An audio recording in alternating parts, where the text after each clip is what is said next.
என்னை குறித்து சாட்சி கொடுக்கிறவைகளும் அவைகளே என்கிறார். இயேசுவை குறித்து சாட்சி கொடுக்கிறவர்கள் இதுதான் வேத வாக்கியங்கள். வேத வாக்கியங்களை ஆராய்ந்து படியுங்கள். ஆமே. நீங்க ஒரு அதிகாரம் வாசிக்கணுமே, இன்னைக்கு 2 அதிகாரம் வாசிக்கணுமே என்கிற இந்த ஒரு கட்டாயத்திற்காக அப்படியே வாசித்து முடிச்சிடாம ஆராய்ந்து படியுங்க. அல்லேலூயா. ஆராய்ந்து படிக்கும் பொழுது நீங்கள் எப்படி மாறுவீர்கள் என்று சொன்னால் சோத்திரம் நற்குணசாலிகளாய் மாறிவிடுவீர்கள். ஆமே.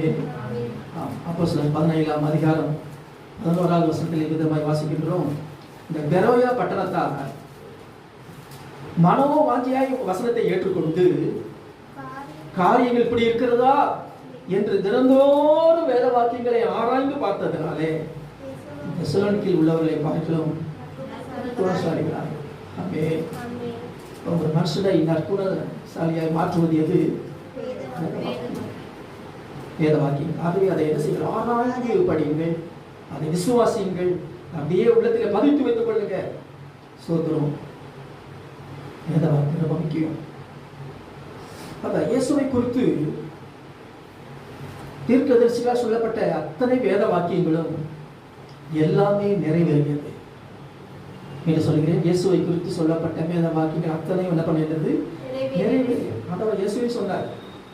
லூக்கா 18:31 பாருங்க, அவரே வாய்ப்பட சொல்லியிருக்கிறார். பாருங்க, லூக்கா 18:31 வாசிக்கிறீங்களா? பின்பு அவர் தம்மிடத்தில் அழைத்து, இதோ எருசலேமுக்கு போகிறோம், மனுஷகுமாரனை குறித்து தீர்க்கதரிசிகளால் எழுதப்பட்டவைகள் எல்லாம் நிறைவேறும். ஆமென். ஆமென். அல்லேலூயா. அவரே சொல்லியிருக்கிறார். மனுஷகுமாரனை தன்னை குறித்து என்ன சொல்கிறார்? தீர்க்கதரிசிகளாலே சொல்லுங்க, வாசிங்க. எழுதப்பட்டவைகள் நிறைவேறும். இது நிறைவேறியதா? அப்படியே நிறைவேறியது. அல்லேலூயா. எப்படி என்கிற அவரே சொல்றார். பாருங்க, அவர் புறஜாதியர் இடத்தில் ஒப்புக் கொடுக்கப்பட்டு பரியாசமும் நிந்தையும் அடைந்து ஒப்பப்படுவார். அவரை வாரினால் அடித்து கொலை செய்வார்கள். 3ஆம் நாளிலே அவர் உயிரோடு எழுந்திருப்பார். இயேசுவே சொன்னார். ஆமென். அப்படியே நடந்தது. அப்ப அவரை குறித்து தீர்க்கதரிசிகளால் எழுதப்பட்ட அத்தனை வாக்கியங்களும் அப்படி என்ன செய்யுது? இயேசுவிலே நிறைவேறுது. அப்போ சோத்திரம். இன்றைக்கு நம்மை குறித்து வேத வாக்கியம் எழுதப்பட்ட வேத வாக்கியங்கள் என்ன செய்யும்? நமக்கும் நிச்சயமா நிறைவேறும். சோத்திரம்.